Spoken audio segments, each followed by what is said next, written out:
Aitzaz Ahsan, lawyer, parliamentarian, politician, author, poet, and human rights activist.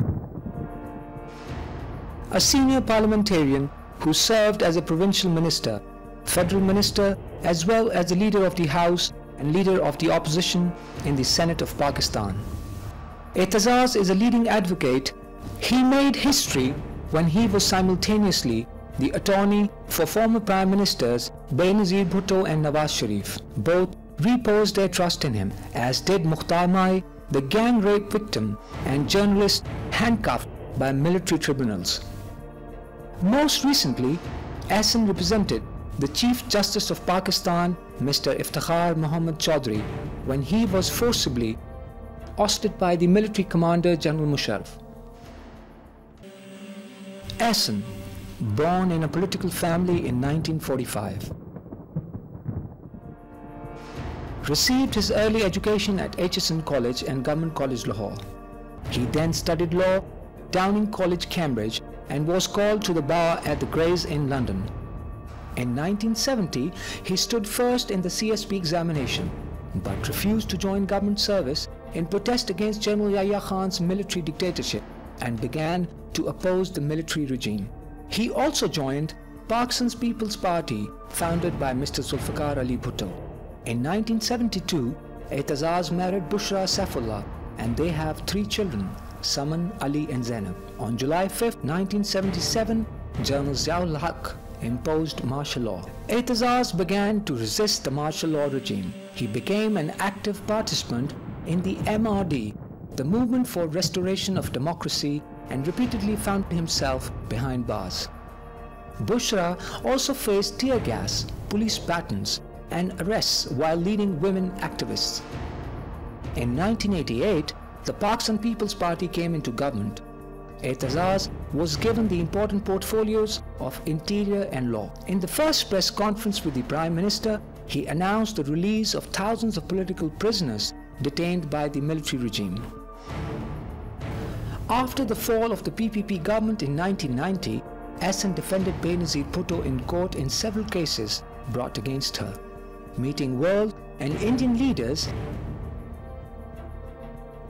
and intellectuals, Ahsan tried for an India-Pakistan detent. He has led peace delegations to India and is the only Pakistani to have addressed a public meeting on Indian soil, where he made the crowd vow that no one would support war. Oh Pakistani, तुझी भी सुनो, oh Hindustani, तुझी भी सुनो, आसान लड़ना, आसान लड़ना, आसान लड़ना. During prison terms, he wrote his famous book, The Indus Saga, to discover the true identity of the Pakistanis as the tolerant, peace-loving Muslims. His other book, Divided by Democracy, co-authored with Lord Meghnad Desai, compares the history of democracy in India and Pakistan. As a parliamentarian, Aitzaz has always been bold and fearless. He spoke candidly on such sensitive issues as why Pakistan should be welfare and not a national security state, the status of women, Danish cartoons and the need for non-violence.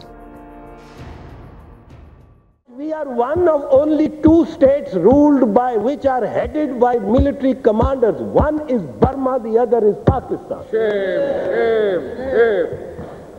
And we pride on that. We take pride on it. Mr. Speaker, sir, the justification had to be created. There's no justification. And you have to create it. There's no constitutional, legal, political, moral justification. Now how do you create it? You create it by saying, oh, there is threat to the security of Pakistan. We are surrounded by enemies. You change unfriendly neighbors or bad neighbors into enemies. You create a justification for the military dominance. No national security state has survived on this earth. No national security state. The budget is the budget of a national security state. It is the budget of the national security establishment. It is the most foundational point I am taking on the budget. I hope you will give some thought to this. It is the overall structure of the budget.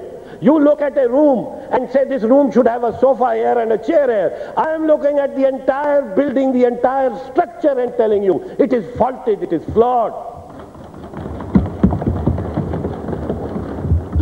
No national security state has survived. Soviet Union was the most powerful national security state. It had the largest army, the largest arsenal of nuclear weapons. And where is the Soviet Union? Where is Yugoslavia? Where is Prussia? Where is Nazi Germany? Where is the the Argentina of the generals? Where are those national security states? Where are those national security establishments gone? Disappeared in history. Half the population is problem. The woman is a problem. What do we do with the woman? Do we allow her to come into the National Assembly? Do we allow her to go to a school where there are boys also? Do we allow her to go to a university where there are boys also? Do we allow her to work and seek employment? Do we allow her to get onto a bus? Do we allow her to go into a bazaar? Do we allow her to talk to a man, a shopkeeper? Half the population is a problem, and the other half is preoccupied and engaged in trying to solve that problem. What to do about it, debating about it. We should have moved far beyond it, but I will not talk about the children even, the child labor. The beggar, the begging child at every street corner in the last 7 years. This is the gift you have given us. At every street corner, sitting in your air-conditioned cars, you are tapped with these tiny hands and outstretched hands. And they're our own children. And you take pride in having reduced poverty. What figures are you talking about?